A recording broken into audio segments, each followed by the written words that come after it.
મિત્રો, જો તમારા ઘરે દીકરીના લગ્નની વાત આગળ નથી વધતી, સારા પ્રપોઝલ આવે છે અને અંતિમ સમયે અટકી જાય છે, અથવા વારંવાર કોઈને કોઈ અડચણ આવી જાય છે, તો આજનો આ વિડિયો તમારા માટે જીવન બદલાવી શકે છે, કારણ કે આ વખતે આવી રહ્યો છે એક અત્યંત દુર્લભ મહાસંયોગ, હોળીનો પવિત્ર સમય અને ચંદ્રગ્રહણની રહસ્યમય શક્તિ. શાસ્ત્રોમાં કહેવામાં આવ્યું છે કે હોળી અગ્નિ નકારાત્મક શક્તિઓને ભસ્મ કરે છે અને ચંદ્રગ્રહણ દરમિયાન કરેલા ઉપાય અનેક ગણો ઝડપથી ફળ આપે છે, અને જો આ બંનેનો સંયોગ મળી જાય તો સમજો કિસ્મત બદલાવાનો દરવાજો ખુલી જાય છે.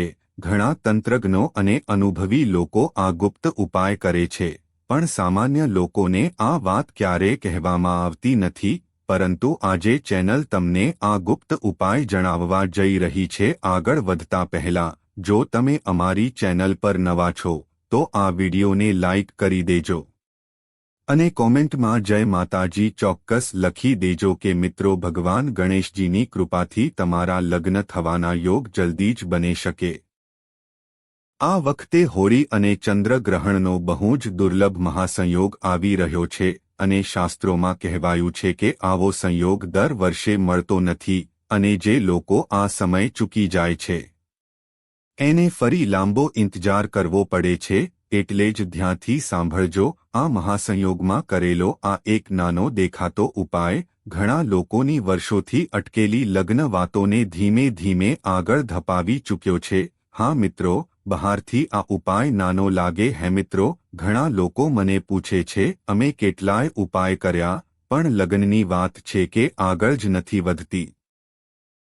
જો તમારા દિલમાં પણ આવો જ પ્રશ્ન ઉઠે છે ને, તો આજે જે વાત હું કહેવા જઈ રહ્યો છું એ સામાન્ય નથી, કારણ કે આ કોઈ સામાન્ય ટોટકો નથી. આ ઉપાય છે સંકેત સિદ્ધાંત પર આધારિત ઉપાય. હા મિત્રો, વડીલો એક વાત હંમેશા કહેતા, બ્રહ્માંડ ક્યારે સીધું બોલતું નથી, એ હંમેશા સંકેતોમાં જવાબ આપે છે, અને સમજદાર એ જ ગણાય જે સમય આવે ત્યારે એ સંકેત પકડી લે. હવે જરા ધ્યાનથી સમજો. આપણે દિવસભર કેટલાય વિચાર કરીએ છીએ, કેટલાય ઈચ્છાઓ રાખીએ છીએ, પણ એમાંથી બહુ ઓછી ઈચ્છા બ્રહ્માંડ સુધી મજબૂત રીતે પહોંચે છે. પણ ચંદ્રગ્રહણ દરમિયાન એક એવી ક્ષણ બને છે જ્યારે મન અને બ્રહ્માંડ વચ્ચેનો અદૃશ્ય પડદો પાતળો થાય છે એવું માનવામાં આવે છે. એટલે આ સમયને માનસિક સંકેત મોકલવાનો સમય પણ કહેવાય છે. અને હવે વાત આવે છે હોળીની. મિત્રો, હોળીની અગ્નિ માત્ર તહેવાર નથી. હોળીની આગ જૂની અટકળો, અડચણો અને નકારાત્મકતા ભસ્મ કરવાની પ્રતીક છે. એટલે જ્યારે એ જ રાત્રે ચંદ્રગ્રહણની પ્રબળ ક્ષણ અને હોળીની અગ્નિ બંને એક સાથે મળે તો એને જ કહેવાય છે મહાસંયોગ. અને સાચું કહું, આવો સંયોગ વારંવાર નથી મળતો. ઘણા લોકો આ સમયને સામાન્ય સમજીને પસાર કરી દે છે, અને પછી વર્ષો સુધી કહેતા રહે, કાશ ત્યારે ઉપાય કરી લીધો હોત. એટલે જ આ ઉપાયમાં આપણે ભગવાન પાસે કંઈ માંગવાના નથી. આ ઉપાયમાં આપણે રડવાના નથી. આ ઉપાયમાં આપણે ફક્ત એક કામ કરવાનું છે, બ્રહ્માંડને સંકેત આપવાનો છે કે હવે હું તૈયાર છું.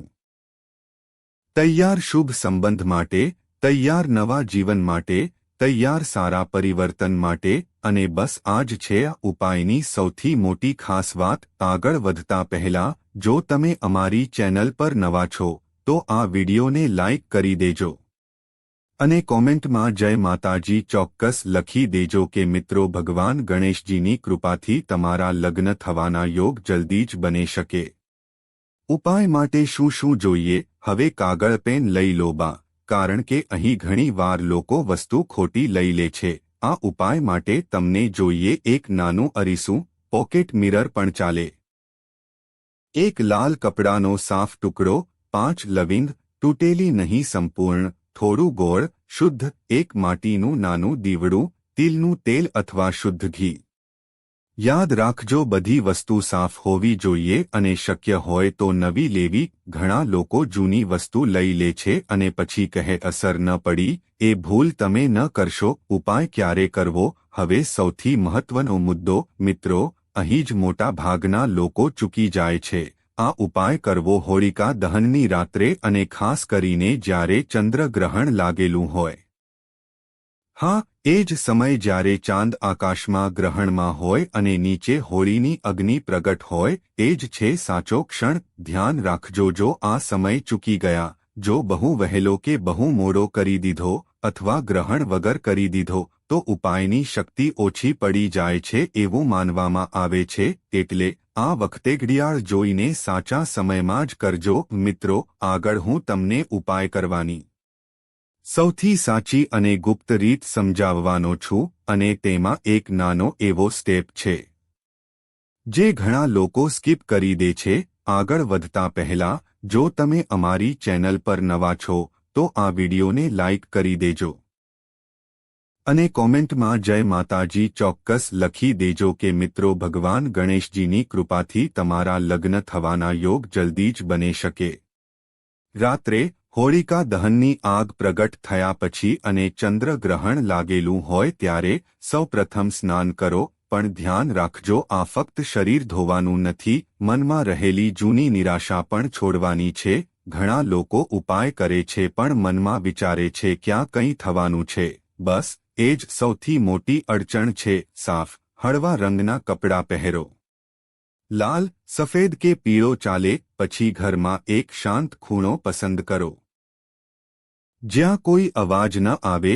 મોબાઈલ સાયલન્ટ રાખજો, કારણ કે આ ક્ષણે તમારું ધ્યાન જ તમારી શક્તિ હેવે. માટીનું દીવડું લો, તિલનું તેલ કે ઘી નાખીને ધીમેથી દીવો પ્રગટાવો. જ્યારે દીવો બળે ને ત્યારે 10 સેકન્ડ ફક્ત જ્યોત જુઓ. કલ્પના કરો જેમ આ જ્યોત અંધકાર દૂર કરે છે તેમ તમારા જીવનની અટકેલી વાતો દૂર થઈ રહી છે.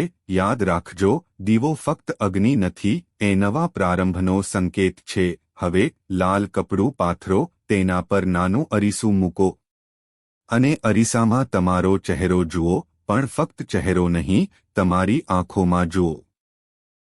ઘણા લોકો અહીં ગભરાઈ જાય છે, કારણ કે પોતાને સાચે સ્વીકારવું સરળ નથી હોતું. આંખોમાં જોઈને મનમાં ધીમે બોલો, હું મારા શુભ જીવનસાથી માટે તૈયાર છું. મારો સમય આવી ગયો છે. આ વાક્ય 5 વાર બોલવું, પણ દિલથી બોલવું, માત્ર શબ્દો નહીં, ભાવ સાથે. હવે અરીસા સામે 5 લવિંગ મૂકો. લવિંગ શું છે?